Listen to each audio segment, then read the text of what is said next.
ওম শান্তি। 2 আগষ্ট 2025 সাকাৰ মহাবাক্যৰ সম্পূৰ্ণ সাৰ কথা। মৰমৰ সন্তানসকল, কেতিয়াও ভাগৰি স্মৃতিৰ যাত্ৰা এৰিব নালাগে।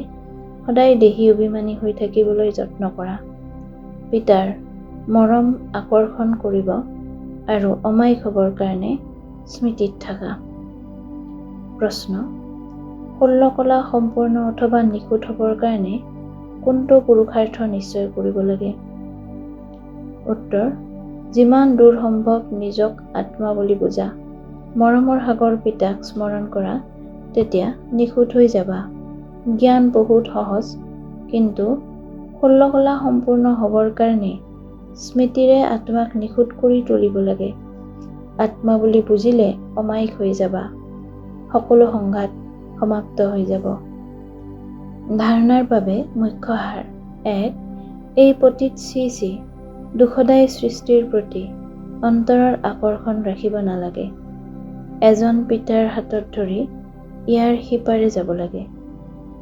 2.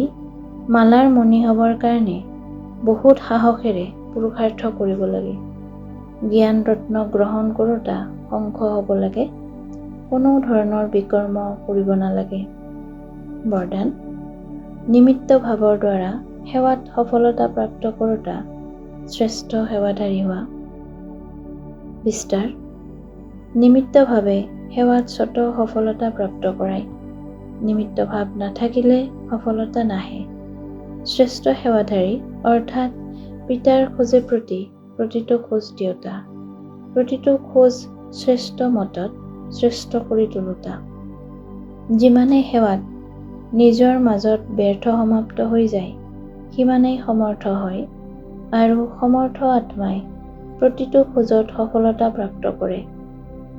শ্ৰেষ্ঠ সেৱাধাৰী সেইগৰাকী যি নিজেও সদায় উৎসাহ উদ্দীপনাত থাকে আৰু আনকো উৎসাহ উদ্দীপনা যোগায়। শ্লোগান: ঈশ্বৰীয় সেৱাত নিজকে আগবঢ়াই দিয়া, তেতিয়া ধন্যবাদ পাই থাকিবা। অব্যক্ত সংকেত: সহযোগী হ'বলৈ হ'লে পৰমাত্মা স্নেহৰ অনুভৱী হোৱা। এই পৰমাত্মা স্নেহৰ জৰিয়ে দূৰ দূৰণিৰ পৰা আকৰ্ষিত কৰি লৈ আহে। এয়া এনেকুৱা সুখময় স্নেহ যে এই স্নেহত 1 ছেকেণ্ডো যদি মগন হৈ যোৱা, তেন্তে অনেক দুখ পাহৰি যাবা আৰু সদাকালৰ বাবে সুখৰ জ্বলনাত জ্বলিবলৈ ধৰিবা। পিতাৰ তোমালোক সন্তানসকলৰ প্ৰতি ইমান স্নেহ আছে যে জীৱনৰ সুখ শান্তিৰ সকলো কামনা পূৰ্ণ কৰি দিয়ে।